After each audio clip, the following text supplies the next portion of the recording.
Hello दोस्तों, कैसे हैं आप। आज हम अकबर बीरबल की दिलचस्प कहानी सुनेंगे, पर पहले आप इस चैनल को सब्सक्राइब करिए और बेल आइकॉन को दबाएं। तो शुरू करते हैं कहानी को। जल्दी बुलाकर लाओ। बादशाह अकबर एक सुबह उठते ही अपनी दाढ़ी खुजलाते हुए बोले, अरे कोई है। तुरंत एक सेवक हाजिर हुआ। उसे देखते ही बादशाह बोले, जाओ जल्दी बुलाकर लाओ, फौरन हाजिर करो। सेवक की समझ में कुछ नहीं आया कि किसे बुलाकर लाए, किसे हाजिर करें। बादशाह से पटलकर सवाल करने की तो उसकी हिम्मत ही नहीं थी। उस सेवक ने यह बात दूसरे सेवक को बताई, दूसरे ने तीसरे को और तीसरे ने चौथे को। इस तरह सभी सेवक इस बात को जान गए और सभी उलझन में पड़ गए कि किसे बुलाकर लाए, किसे हाजिर करें। बीरबल सुबह घूमने निकले थे। उन्होंने बादशाह के निजी सेवकों को भाग दौड़ करते देखा तो समझ गए कि जरूर बादशाह ने कोई अनोखा काम बता दिया होगा जो इनकी समझ से बाहर है। उन्होंने एक सेवक को बुलाकर पूछा, क्या बात है, यह भाग दौड़ किस लिए हो रही है।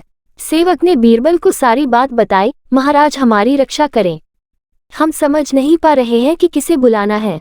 अगर जल्दी बुलाकर नहीं ले गए तो हम पर आफत आ जाएगी। बीरबल ने पूछा, यह बताओ कि हुक्म देते समय बादशाह क्या कर रहे थे।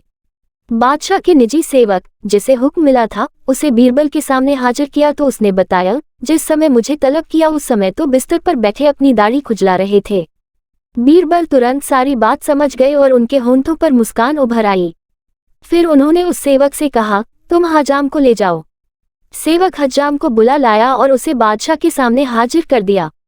बादशाह सोचने लगे, मैंने इसे यह तो बताया ही नहीं था कि किसे बुलाकर लाना है, फिर यह हज्जाम को लेकर कैसे हाजिर हो गया। बादशाह ने सेवक से पूछा, सच बताओ, हज्जाम को तुम अपने मन से ले आए हो या किसी ने उसे ले आने का सुझाव दिया था। सेवक घबरा गया, लेकिन बताए बिना भी तो छुटकारा नहीं था। बोला, बीरबल ने सुझाव दिया था, जहां पनाह। बादशाह बीरबल की बुद्धि पर खुश हो गया।